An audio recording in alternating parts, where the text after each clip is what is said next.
Well, you know, Nigerians have been waiting with a bated breath, and for now, you know, results as confirmed by the Independent National Electoral Commission have been trickling in. The results from the National Assembly elections, the senatorial, and of course, House of Representatives. Well, I think the biggest ones here are the different strokes for the leaders of the two chambers of the National Assembly.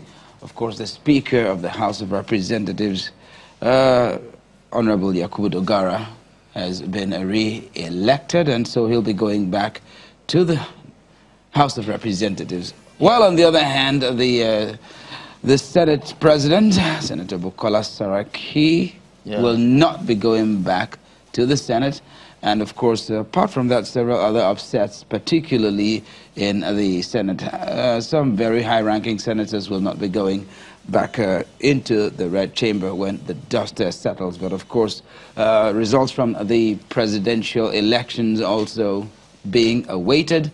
But the collation for that probably will be commencing later today at 11 a.m. And that's according to the chairman of the Independent National Electoral Commission. Thank you very much, Charles. Ayo, how do you begin before I introduce our guest? Well, you guys you took the words right out of my mouth, and I totally agree with what you guys have been talking about when we came back from that long break. But of course, yes, it is time where Nigerians now expect, you know, all the should I say, loopholes, if there are any, you know, to be corrected before, you know, the results are finally made known to everyone. Of course, it starts, like Charles rightly said, by 11 a.m. today, where the Collation Center will be fully opened, officially opened. And yes, we just have to wait and see how things pan out from now until the final announcement of results. And that might take a few days. Who knows? Yeah, the sound of a few days. Few days. Come on. Let me reintroduce.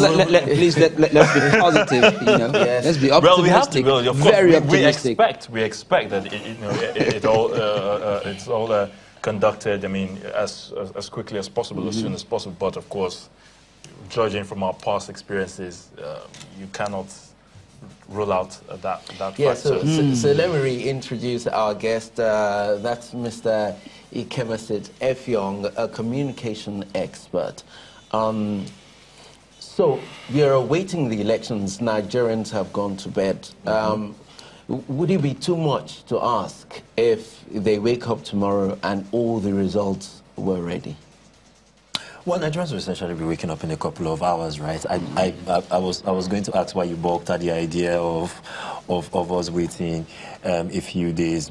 Is it the thought of doing this night shift for a couple more days? That's probably spooking you a bit. But to the larger point of your question, ordinarily, no, it wouldn't be a lot to demand for, again, just spanning the entire currency of the conversation that we've had all through the night. We have been able, I think, to substantially establish that these things can be done. It's a matter of, you know, application, having the will, and also deploying existing resources, and also being creative in how we manage the electoral process. More like thinking out of the box. The ballot box, you mean? If you say so. If you say so. Well, yes. because the thing is, this is the 6th time. Well, apparently, the results that we've seen so far shows that Nigerians are thinking out of the ballot box. Yes, interestingly, I mean, the headline, obviously, for the time being, would be the Senate President not returning back to the Red Chamber, as you rightly pointed out. And I would dare say that we will be in for a few more surprises as the day unfolds. I would not stick out a limb to say what surprises exactly we would be experiencing, but You're right. I think I was chatting with a friend who, interesting, is a Nigerian who's watching it from South Africa, and I was saying that the suspense levels, with respect to our anticipation of the results, are almost on Shonda Rhimes levels. If you're very familiar with Hollywood, Shonda Rhimes is this American TV producer who has produced such notable highlights as Scandal and How to Get Away with Murder and Grey's Anatomy, and just the way she plots our arcs and all of that leaves you really in a state of near constant suspension. This is the 6th time we're going to the polls since the return to democracy in 1999, and it seems almost every time we have had to go through this same process.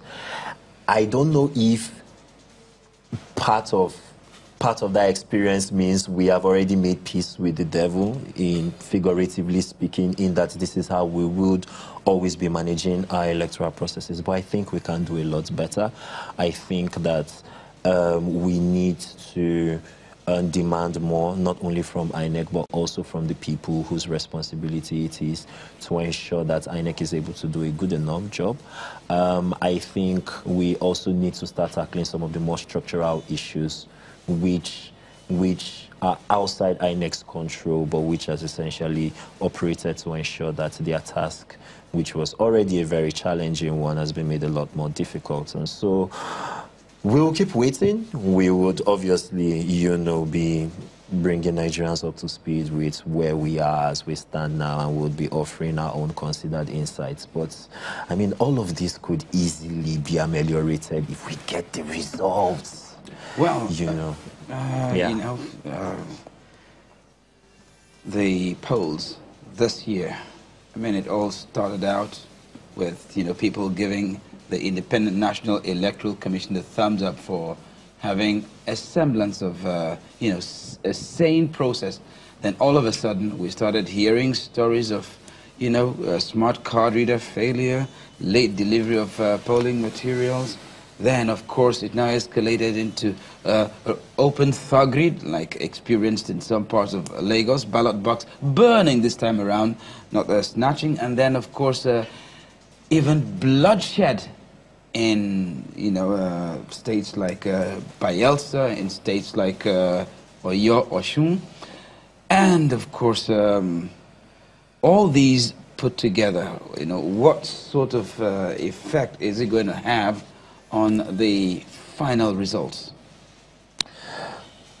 It's hard to say, right, at the moment, and I think that is largely a cautious vote of confidence in the electoral process. So the last time we were on, I talked about the fact that probably part of the reason why we have been lulled into a state of false security is that we have always found a way to hop over the finish line in spite of the imperfections in the electoral management process as it is right now. But you have to say that it is less than ideal that come election season, a certain proportion of Nigerians are disenfranchised by, one reason or the other. We really need to have a serious conversation in this country about how we can ensure that every Nigerian who is eligible to vote, who has gone through the prerequisites and has satisfied all of the preconditions, right, for being eligible to vote, is allowed to cast a ballot. It can't be rocket science in 2019 that we are still having a conversation around getting every Nigerian who can vote to actually have the opportunity to vote. So the incidents of violence, the incidents of various forms of electoral mismanagement are obviously regrettable, and there is enough blame to go around. But the larger question has to be, how do we begin to institute the sort of political and institutional reforms that are necessary to ensure that these things are first brought down to their lowest common multiple and, altogether eliminated going forward?